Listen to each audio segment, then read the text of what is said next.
Chào mọi người, hôm nay mọi người cùng vợ chồng mình đi làm cỏ nha. Mọi người thấy cỏ kìa, rải mình nhiều cỏ lắm. Hôm nay mọi người cùng hai vợ chồng mình làm nha.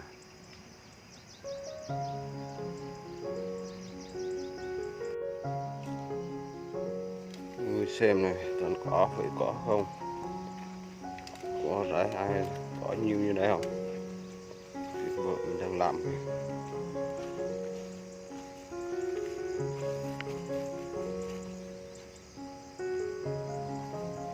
Có nhiều lắm. Hôm nay làm có xong hay không?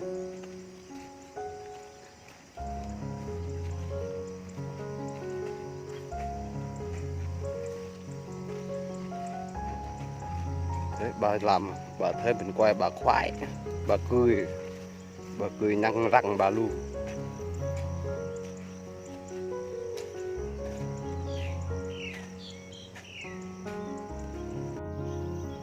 Mọi người xem có đá không nè, còn có với có không, chả thấy mìn hết.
Mì cũng cao mà có cũng nhiều.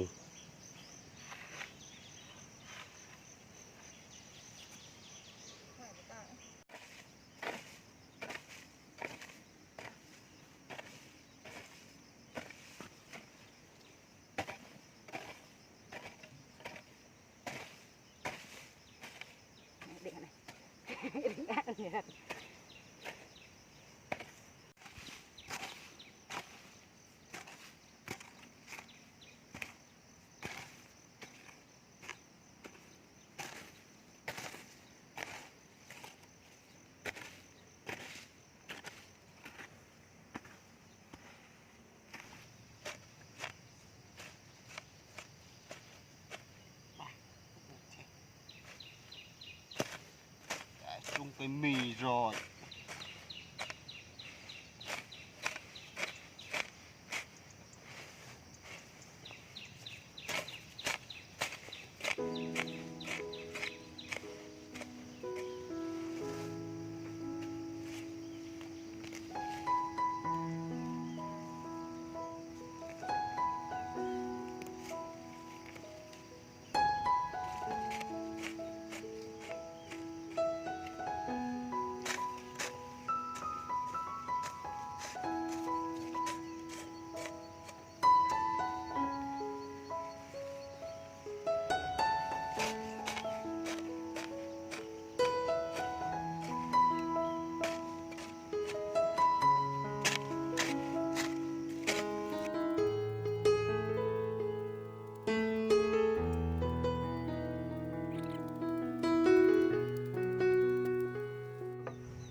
Trời chuẩn bị mưa rồi.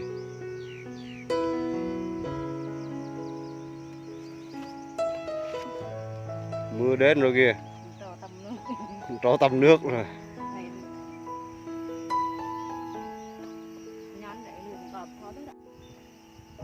Con trâu kìa đang tắm nước, đang có.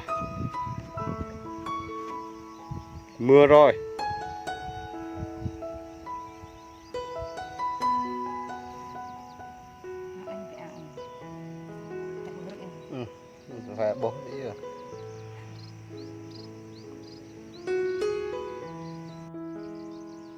Trời mưa rồi, đang làm thì mưa.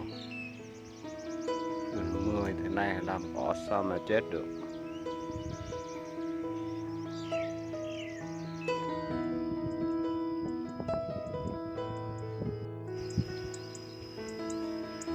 Mệt quá,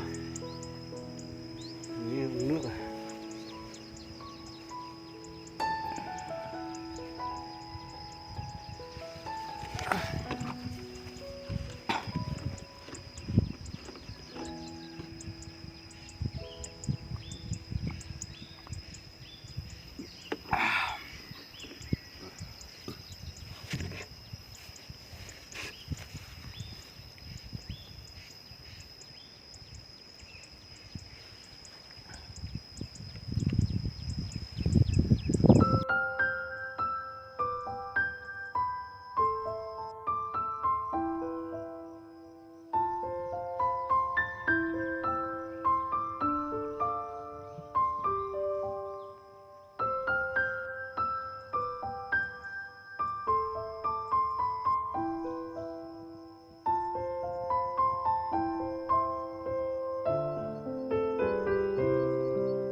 Nghỉ trưa ăn cơm mà nó đói lắm rồi, phải đi không nổi nữa.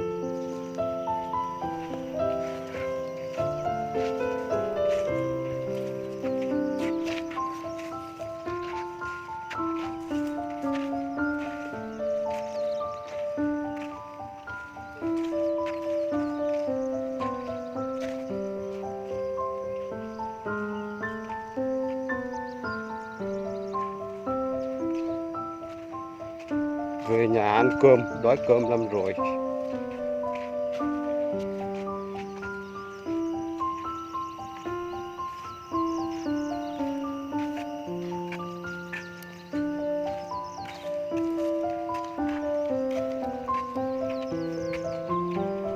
Chả ai bỏ quần dép đây.